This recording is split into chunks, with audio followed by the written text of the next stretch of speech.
are hitting pretty hard, but the ability of the government to respond to them is fairly limited, and the tools that they have available to operate with them is far more limited and constrained. So other than saying, inshallah, it's very hard to do things. There are four areas that I think that I want to focus on. Talked a little bit very briefly on the economy, but I will also talk about the energy sector. In the year 2000, there were about 60 oil companies extracting oil and gas in the United States that was probably producing about 70% of the entire oil in the US and gas. As of last year, there were 6,000 companies producing, prospecting, looking for oil and gas. 6,000 compared to 60. And what that did essentially is created a huge competitive environment in which these guys had to survive.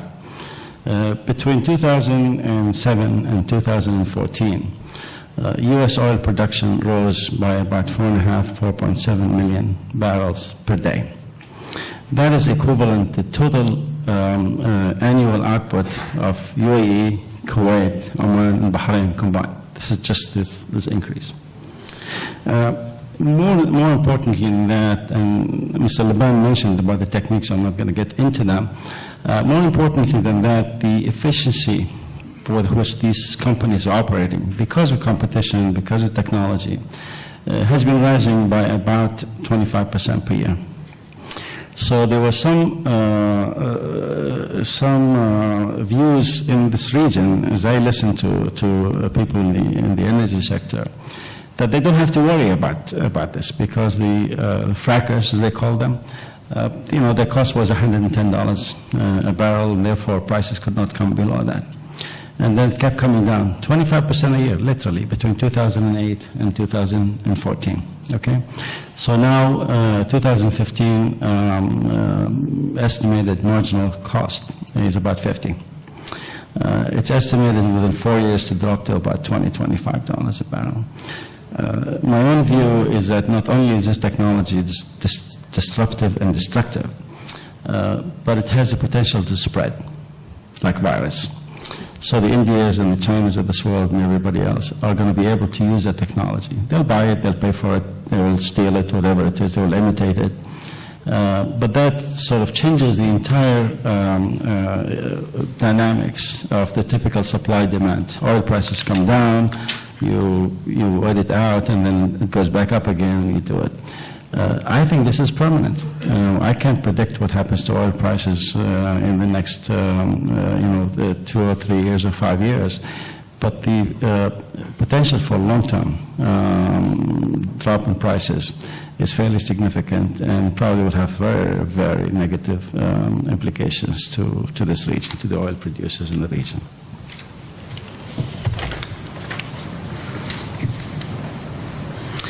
So there used to be a theory in the 1970s that we're approaching a period of peak oil. Oil is scarce and it's going to be very difficult to get, and at some point we're going to have to live with higher prices. I actually believe that we're approaching a period of peak oil price, not peak oil. And so the chances of prices rising on a sustainable level to the ones we saw in the last few years are just simply not there. You could have potential incidents or accidents or whatever that could create a sharp rise in prices, but these are not sustainable at all. So two other issues I want to talk about. One is one that's, I think, is of concern to you here. It's the educational system in the Arab world. And by every measure, by every metric I've looked at the educational system, I came to the conclusion that this is the one sector that's in need of radical change and reform. Dropout rates are amazing. The quality of education they get as measured by international test scores and whatever TEMS and others are, put the Arab world at the lowest level possible. There's no Arab university, public Arab university, that appears anywhere in the top 400 university rankings in the world. And in fact, by some rankings, you don't find a single Arab university, public Arab university, in any university ranking around the world. There's been some attempts of reform. Some were more successful than others. I was just recently visiting the president of Qatar University, who has embarked on a very courageous and aggressive reform of her university. And she was showing me headlines of newspapers and editorials, demanding her resignation for having the audacity of insisting on some kind of minimum standards for students staying in university, and worse yet, that she was insisting that boys should have similar standards to girls, and how dare she do that kind of stuff. There's been a number of developments which all of you are familiar with. The Saudis in particular have spent quite a bit of money on education. Their university system is not good, so they have over 100,000 students that they're spending. And by all measures, the money that's spent on education in the Arab world, in terms of quantity, is pretty, competitive with the rest of the educational system in the world. Yet the quality in the output has not matched that. Finally, I'll talk a little bit about the technology. We talked a little bit about the disruptive technology that brought about the pressure and the stresses in the energy sector, which I believe will continue. There's been a lot of changes in technology across the board. In a piece that I wrote while the Arab world slept, that had been significantly changing the way we do things. Three-dimensional printing, if those who don't know what it is, essentially is allow you to manufacture and print things at home that you could otherwise do it. Boeing today, for example, used three-dimensional technology to print all of their fuel pumps for their Boeing airplane. A lot of changes in material technology that came from space research and whatever. Some of you know about the 787, the Dreamliner, the Boeing airplane. What is unique about that airplane? It has no piece of metal in it. It's made out of composite materials and plastics and all that stuff.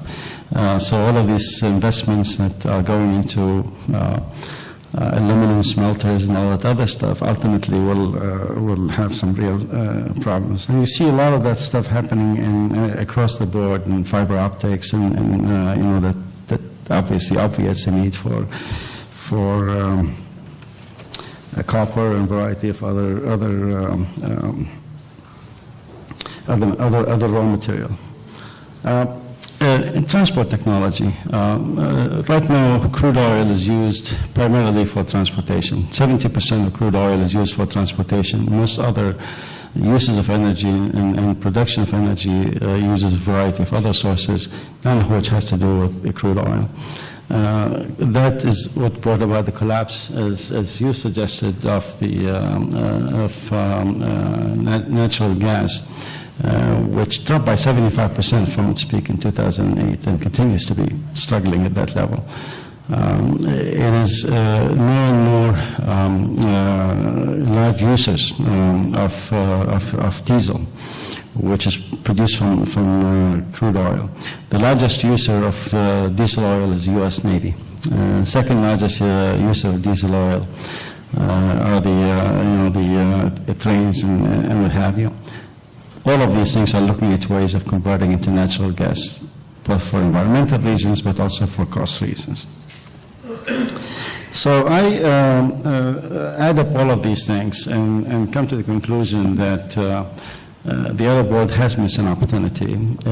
It may be able to catch up, but as the world is changing and becoming more competitive, we seem to be disconnected from the rest of the world because we're looking internally when we discuss all this stuff that Mr. El-Labban is talking about, the social problems and religious problems and all these other things.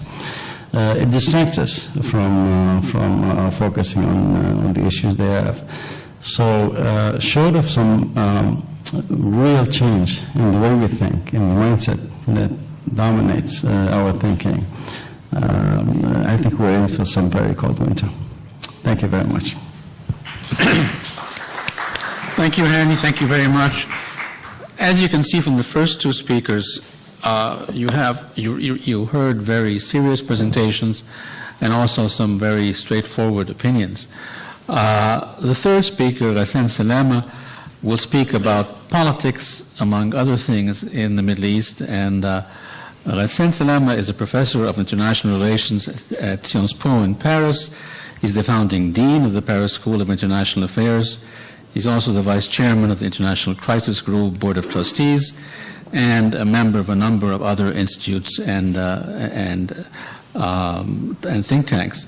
He is the founding chair of the Arab Fund for the Arts and Culture. He serves as a senior advisor to the UN Secretary General presently, and has served as Minister of Culture in Lebanon, and was in charge of the national heritage and the arts in 2000. I am very, very happy to invite Ghassane to take the floor. I can tell you that I don't remember a boring speech that he gave in the many, many years that I've had. Ghassane, you have the floor. I hope not to disappoint you. Thank you, Nabil. In fact, the reflection on Middle East politics and economics was given by Madam President last November, a memorable and eloquent reflection at my school, for which I thank her a few months later. Good evening, everybody. I'm going to sort of summarize my reflection into 5 propositions for you to sort of dispute or accept. The first proposition is that we have entered, like 4 years ago in the Middle East, and the Arab world at least, a cycle of instability. The cycle of instability is not over. I'm not sure it has reached its apex. I'm not sure it has reached all its geographic scope. I think we are still in the middle of it. And I believe that for the years to come, we will see effects and probably new chapters in this cycle. It's not a superficial cycle. It's a cycle that involves societies, governments, neighboring governments, a number of players. It's complex. Every time we are told this is the end of it, we see that a new chapter opens, and therefore we should be ready to sort of be vigilant for a cycle that is taking its time. And one of the reasons it is taking its time is the fact that it is part of much larger. I know that we tend to be a bit narcissistic, all of us, to think that everything is specific to us, but it's part of a large, although a sort of delayed part of a large movement and the marketplace of ideas and politics that had hit the world like 25 years ago. At the same time, because of the end of the Cold War, but also because of the very rapid tempo of the globalization, but also because some of our governments, most of our governments in the Arab world have been able to resist this pressure from the international system, this pressure for the marketplace of ideas for like 20 years, but then it exploded in a more violent way 4 or 5 years ago. The other reason, and this is my second proposition, why I believe the cycle is not over, is the fact that it has some intended reasons, intended objectives, but also unintended and more complex factors in it. The intended, we had rebellions against autocracy, we have rebellions against the discontents of fake privatization and nepotism and some forms of economic liberalization. We also had a very deep rebellion against the appropriation of the state power. And this appropriation has been taking place for 30, 40 years. That's what we call in our jargon neo-patrimonialism. That is the fact that you consider that the state apparatus is not only, is not like everybody's property, but it is one part of the elite property, and therefore it produces power, it produces also social status, and it produces more and more wealth when nepotism and corruption are added to it. That is why if you go into this process, a neo-patrimonial process of appropriating the state structure, you end up thinking that this is your thing and that somebody from your own family can inherit it the way you have an apartment and somebody can inherit it after you. It started in Syria 15 years ago, and it became sort of a general feature of Arab politics before what is called the Arab Spring. And I think that the deepest part of this cycle is a sort of rejection of this neo-patrimonial appropriation of the state structure. But it also had unintended factors that make the situation much more complex, and I will point to three unintended factors that nobody wanted at the beginning, but sort of we have to live with right now. First, you had civil wars in a number of countries. What the sort of collapse of the regime led to the collapse of the state. And therefore you had civil wars. That's what you have in Yemen, that's what you have in Iraq, that's what you have in Syria, that's what you have in Libya. And although certain countries where the state structure is stronger, like Tunisia and Egypt, have been able to avoid that, we should keep in mind that most of the cases so far have produced civil wars. Nobody wanted that, but we have to live with it. The second unintended effect is the proliferation of strong, armed, efficient, non-state actors. In my sort of 40 years of professional life, I have never seen such a proliferation of non-state actors who have complete mastery on peace and war.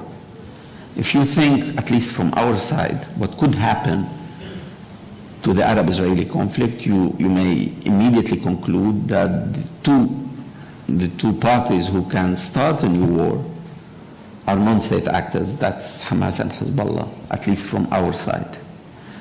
That is the Arab side. If you look into Iraq, you have 4 non-state actors who are vying for power now. You have what is called the Sha'bi, that's 100,000 military, Shia, in fact a confederation of Shia militias. You have, of course, ISIS, which is made mainly of military, or at least the hardcore is made of 2 defeated group of officers. One group of Iraqi officers defeated by America in 2003, and one other group of Chechen officers or militiamen defeated by the Russian army in Chechnya a few years before. And you have a third group, non-state actor as well, that is the Kurdish Peshmerga, and you have a fourth group, that is the Islamic State. Each of these 4 non-state actors have the decision for peace and war in that country, and each one of them is now around 100,000 strong force. If you go into Syria or into Libya, you will find another sort of series of non-state actors, same with the Houthis in Yemen, same with a number of groups. This is an unintended effect, but this is making the picture a bit more complex. A third unintended effect is the invasion of the public sphere by religion. Again, I don't want us to be narcissistic. I invite you really to go into more interest in comparative religion. And you'll find that when religion and politics come closer together, a number of problems arise. One of them is the fact that religion has many meanings. Religion is a faith, and therefore this faith is based on a book. Sometimes it's not even based on a book in some religions. But even when you have a book, this book has a number of interpretations. And now, what we are seeing in the public sphere, it's a war of interpretation of the same books. But also religion is a language. Sometimes people want to express through religion some discontent, some rebellion, some other things. And you need to distinguish between religion as a language and religion as a faith. But religion also in comparative religious studies are also institutions. And it so happens that most of the religions we are dealing with, Islam included, doesn't have a centralized institution that speaks for all Muslims all over the world. Nor do you have the same thing in Christianity, and not in Judaism, not even in Judaism, and certainly not in other religions. So institutions are relative. They tend or pretend to speak for all believers, but this is not true. There is not a single institution that speaks for all. And finally, religion is a market, with market shares, with competition for the souls of people. And therefore there is, when religion enters forcefully into the public sphere, a number of unintended effects that are with us right now. So for these three reasons, unintended reasons, not to speak of what was claimed in the streets of Cairo or Tunis or Damascus 4 or 5 years ago, these unintended effects, that is the eruption of civil wars, the proliferation of non-state actors, and the invasion of the public sphere by a religious discourse, all this is making this cycle much more complex to end very, very rapidly. Which brings me to my third proposition. My third proposition is that the cycle is going to last longer because of a strong, unprecedented interference by regional players. Nobody wants to sort of stop thinking of old colonial powers or of America, etc. This is not true. In fact, there is much more impact on the cycle from regional players who have not been that active in the core of the region as they are now. I mean, look at the past 90 years. You haven't seen Turkey that active elsewhere. Look at the past 90 years. You will not find that Iran is as active as it is. Look at the Gulf countries. They have, of course, been playing with some other countries or supporting some other countries or financing parties in some other countries, but they haven't been that active in the domestic politics of most of the region. Therefore, you have a high level of regional interconnection and a high level of regional interference. That has been helped by at least two things. One thing that has been mentioned by my colleagues here, that is the availability of oil money in the past 10 years, with an oil prices that were way beyond $100 for a while, and also because of the large investment in politics and in ideas done by Iran and Turkey in the past 10 years, especially after the fall of Saddam Hussein in 2003 in Iraq, that helped Iran sort of have a better access to the rest of the region, and the election of the AK party in Turkey in 2002 that brought Turkey into a new regional role. All this coming together gives this regional perspective a much more impact on what is happening, say, that extra-regional power. And makes the cycle even more complex because there is a lot of investment that has been done in this cycle by regional players. That is why I take the bad news of declining oil prices as possibly good news when you look at it as less resources available for this extremely intense regional interference of the past 10 years. Which brings me to my fourth proposition. This cycle is also made more complex and more durable by the state of the international system. The international system is now in a situation where it is very hard to find or identify a place that can produce order in that system. Not only in our part of the world, but everywhere. Why? Because order is produced in the international system by 2 or 3 different things. Either order is produced by a hegemonic power in the global system that sort of imposes order all over the planet. Well, the candidate to play that role, that is the United States of America, is a very reluctant producer of order, especially after what happened to American troops in Afghanistan and Iraq. So there is here a very reluctant superpower, very ambiguous, very half-hearted in the position it takes concerning many of the issues we have to deal with. Or order is produced by a concert of power. That is, you have a number of powers who come together and decide to produce order in one place. This is not being done either right now.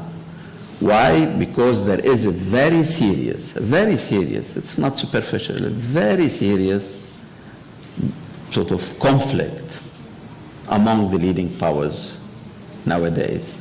And this conflict has to do with something that is very crucial to us as well. That is, who is a revisionist power now in the international system?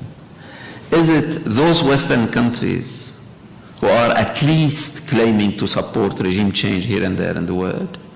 Or is it, say, Russia, which is revisionist when it comes to borders, like it happened in Ukraine or in Crimea or elsewhere?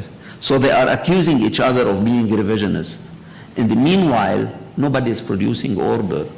And their difference has led to vetoes in the Security Council, to stalemate in a number of issues like Syria, like Libya, like possibly Yemen as well, and to basically the impotence of the Internet of the United Nations.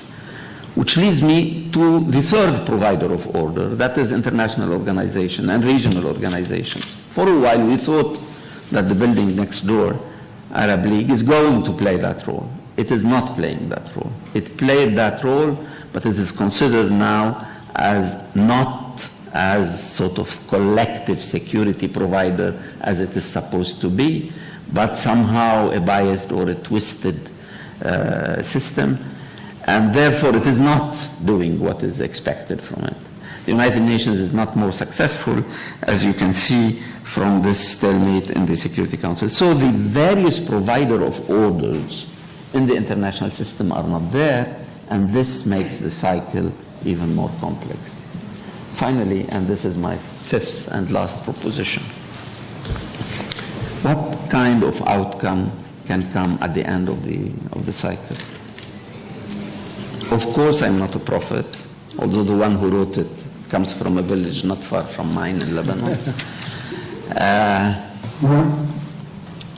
I think that history, although history does not repeat itself, can somehow help us consider what the outcome, the final outcome can be. If I look into my timeline, I would see that for a while, say in the 50s, everybody thought then that it is the end of monarchies. You had Republican takeover almost everywhere, in Iraq, in this country, and in other countries as well, in Yemen and in other countries as well. And everybody thought that this is the end of the monarchies. Then we discovered that some monarchies were resilient, 7 or 8 of them, but also because of neo-patrimonialism, some republics were becoming also monarchical in their essence. So the idea that the whole region would be of the same republican color did not work. Then for a while, a decade later in the 60s, we thought this is the end of market economy in the region. We will have dirigist economies all over the region. Then we discovered that a number of countries were resilient in their market-oriented economies and did not sort of go into the dirigist socialist line. And we discovered that in the 70s and 80s, those who went into the socialist line came back and started liberalizing their economic rules. 2 or 3 years ago, a lot of people would have told you, well, this region is going to be now one color, a green color, all over the place. You will have Islamic, and we saw that this is not the case. You had very good elections in Tunisia, and it did not, it produced for a while an Islamist group, but in the second election it produced something else, which means that this is not, we should not be deterministic, and that no, either through transparent, competitive elections or other means, Islamists can win and Islamists can lose in election. And that is why, from these 3 experiences, I come to the conclusion that it is too early to say what the outcome is going to be. And I'm certainly incompetent in telling you what the final outcome could be. But as an amateur historian, I have come to the conclusion that if that region of the world has always been politically a mosaic, the end product of this present cycle is going to produce also a new mosaic. Thank you.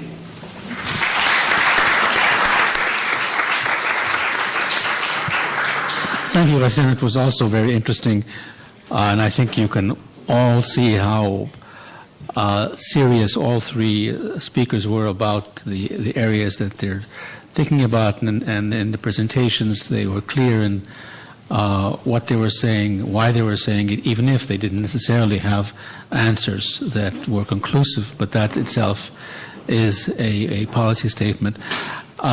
We don't have too much time left, and what I'd really like to do is to give more time to the audience than myself to engage the 3 speakers. So what I'd like you to do is, if you have a question, preferably a question rather than a statement, raise your hand when you are given the floor, introduce yourself quickly, and then direct the question either to a particular speaker or to all 3. At the very end there. Good evening. Thanks for having all of us here to hear you out. My question's for Mr. El-Labban. You mentioned Iran as one of the forces changing the Middle East, and given that there's a possibility of an Iran deal on June 30th, I wanted to know all your opinions about where you see Iran in the near future and its role in the region, assuming that there's an Iran deal. I think that's a loaded question in terms of answering in a few remarks, really, but let me give you my view on that. If I said the 3 issues I was talking about, political Islam, oil, and Iran, are interconnected, and I see the interconnection with Iran that if and when a political opening emerges, and I'm a believer it will, because the vested interests that gain from such an opening outweigh the opposition, whether within the U.S. or outside the U.S. there. And the issue at the end of the day will be driven by political and economic factors, not by ideological factors. This is the one last remaining chance of the region to enjoy a massive economic boom. The region has had 2 booms up till now driven by oil prices. You've heard my assessment and my distinguished colleagues' assessment regarding the future of oil economies. So we're not going to get a boom from that source. The opening up of Iran will be a much broader-based economic boom, and you will see a massive scramble to invest, to deploy capital, to trade with Iran as and when this occurs. The second point really regarding Iran I would make is there is, and I think views regarding the role of religion really differ between me and my other distinguished colleague. I do not subscribe to the theory really that events are driven by a Sunni-Shia divide. I think it's a much more deeper Arab-Persian divide that predates the Islamic Republic of Iran. And I think part of the deal that will be constructed will involve concessions between the powers that broker this deal with the Iranians to create a certain amount of stability that actually could be politically quite useful in other countries within the region. Case in point, Lebanon, case in point, Yemen. So if it happens, I would give it, from my side, a very strong positive economic and political impact. I hope this answers your question. Next question. Dr. Adel, you raising your hand? My name is Lieutenant Colonel Ahmed. I'm from the Ghana Embassy. Listening to the first and last speakers, particularly talking about political Islam, I heard Mr. Adel saying that the Muslim world was not prepared for another Kemal Atatürk. And then the last speaker was making mention of the proliferation of non-state actors within the general area of the Middle East. It sometimes gives me some sleepless nights when I look at the rate and speed at which these non-state actors are beginning to take the front role, when those who are supposed to exercise the political power entrusted to them by the people seem to be sleeping.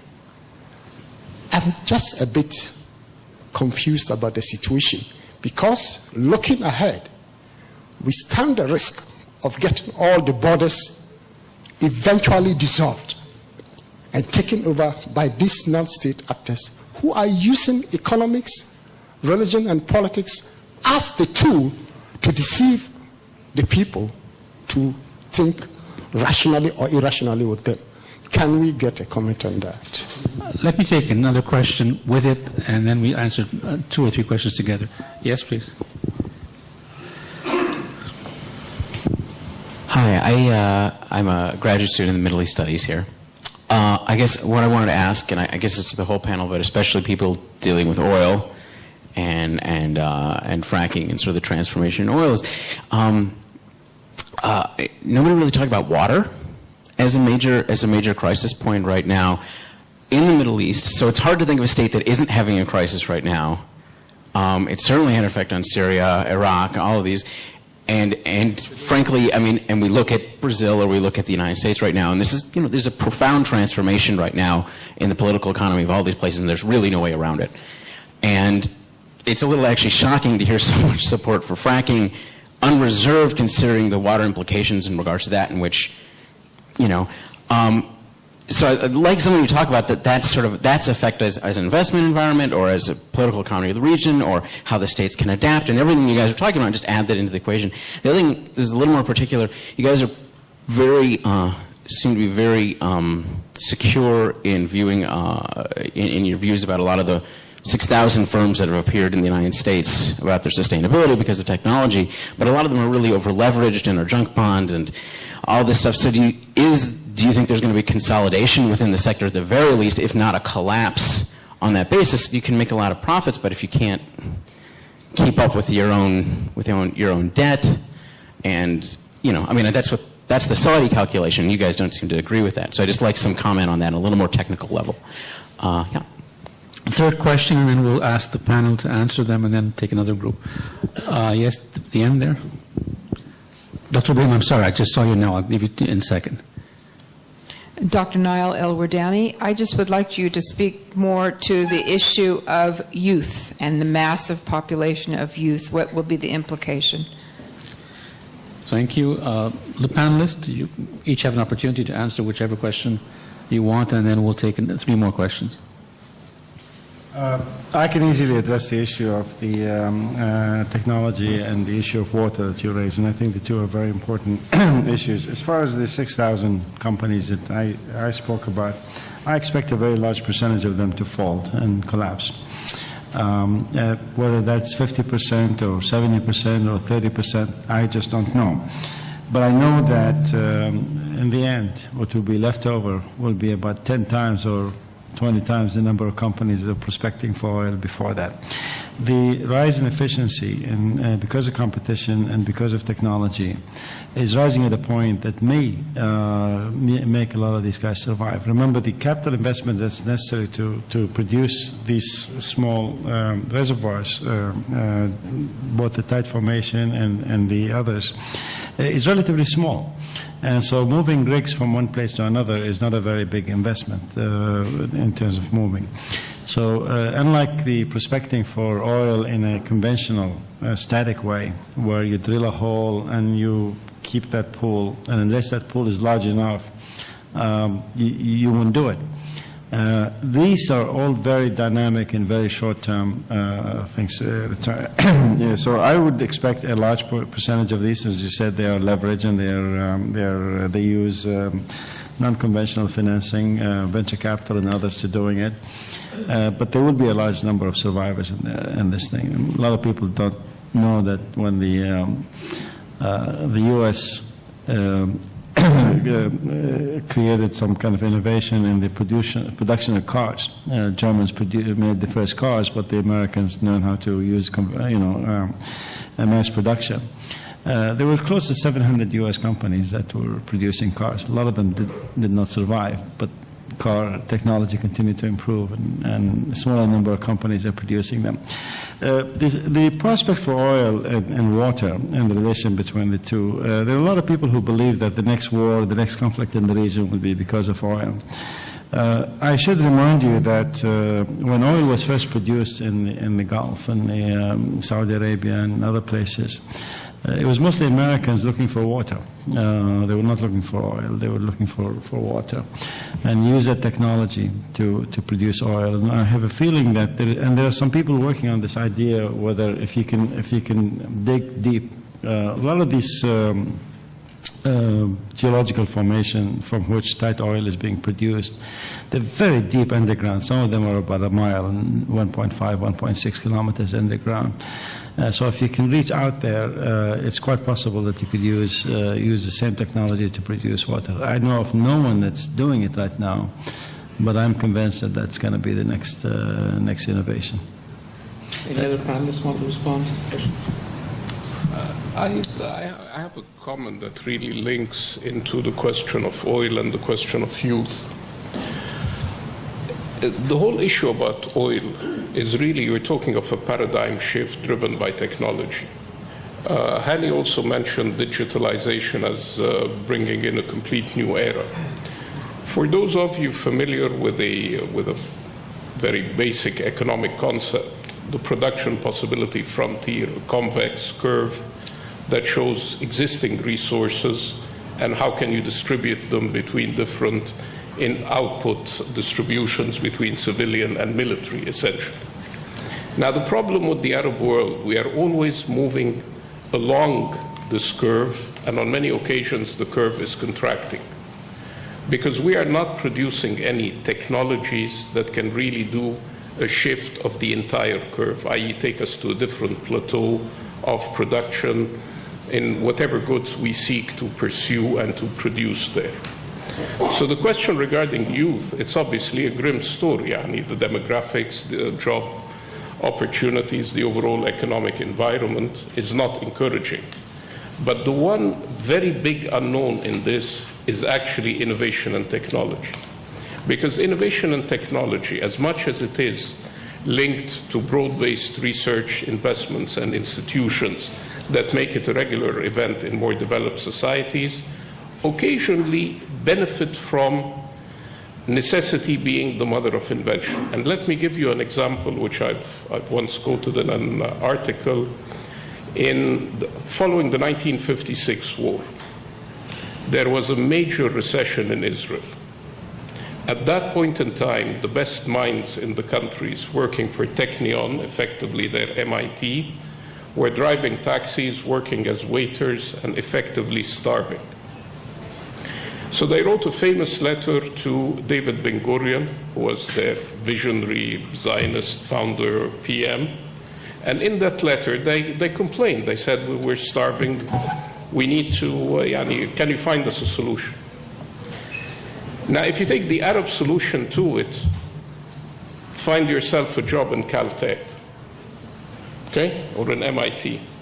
If you take the solution implemented in a country with very serious economic problems, he essentially brought in a young, at the time, Shimon Peres was his sort of right-hand man in different assignments, and told him, get a list of priority projects that affect Israel, its economy, whether military or civilian, put the best brains to tackle the worst problems we have, and create the money in any way, shape, or form to fund very targeted research.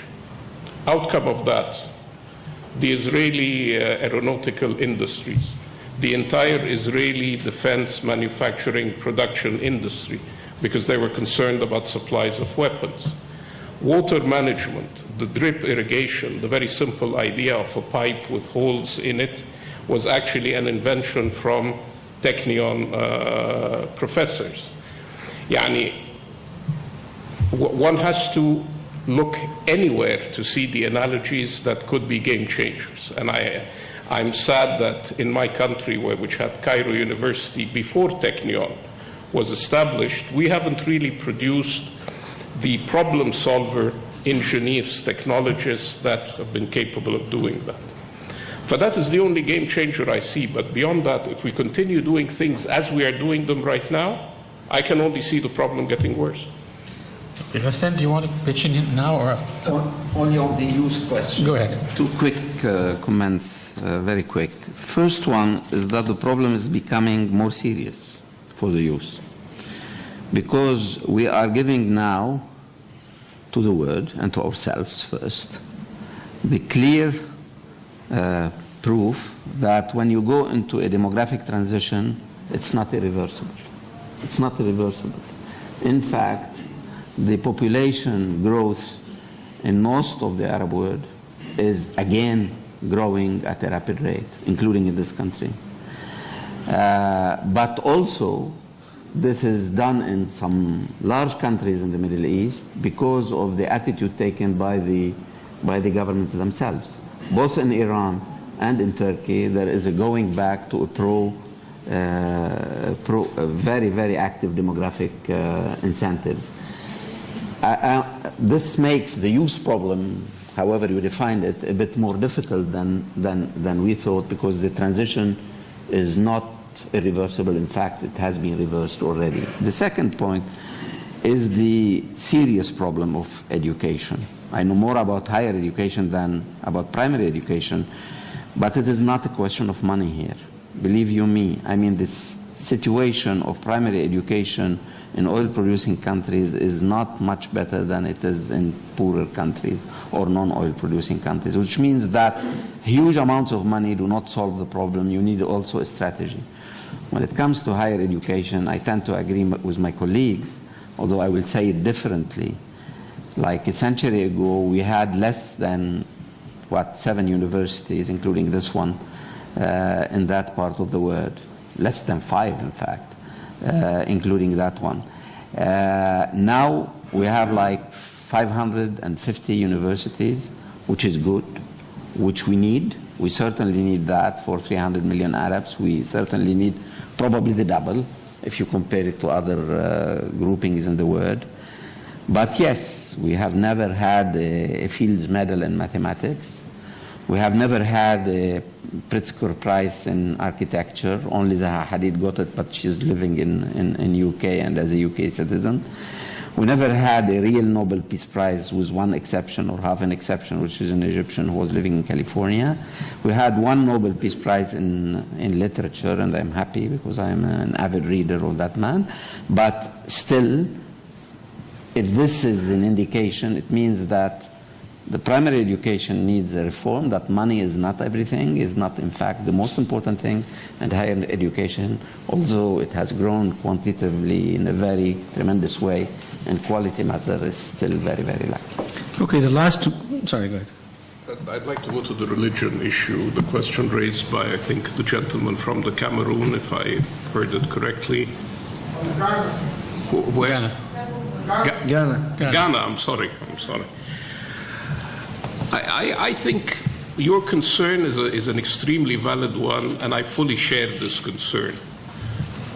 The reason I try to define what I meant by political Islam is I do not mean Boko Haram, I do not mean Al-Qaeda, I do not mean Taliban, and at the same time I don't really mean the Muslim Brotherhood and what I would call a political party seeking power under the guise of some Islamic ideology. I believe people are becoming more religious in Muslim countries. It's as simple as that. Now, if you try to oppose a societal force, you cannot. You will expend a lot of resources, and at the end of the day, what people believe is quite difficult to change when it involves issues of faith in our part of the world. So rather than trying to block what exists, try to work with it and convert it to be a positive force. Who says that Islam has to be some form of backward, regressive, barbaric expression of faith, like some extreme example did? Why don't you look at it from a different context? And the context I used was the Protestant Reformation, which is an experience that drove the Industrial Revolution in the West that was driven really by very strong religious underpinnings. Now, this view obviously will not be supported by very secular people. Kemal Ataturk, if he was alive, would not agree with that, or Habib Bourguiba. But their time was different from our time. I'm a pragmatic person. I deal with the reality as I see it, and I try to work with it, rather than superimposing what somebody else or we even may believe is an ideal situation, but it's not simply doable. I was about to open the floor for 3 more questions, but we've run out of time, so why don't you just join me in thanking the 3 panelists for their very insightful comments and welcome them here in Cairo. Thank you very much.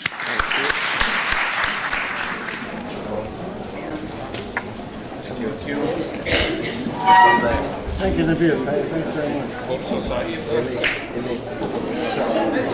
I know it, by the way. I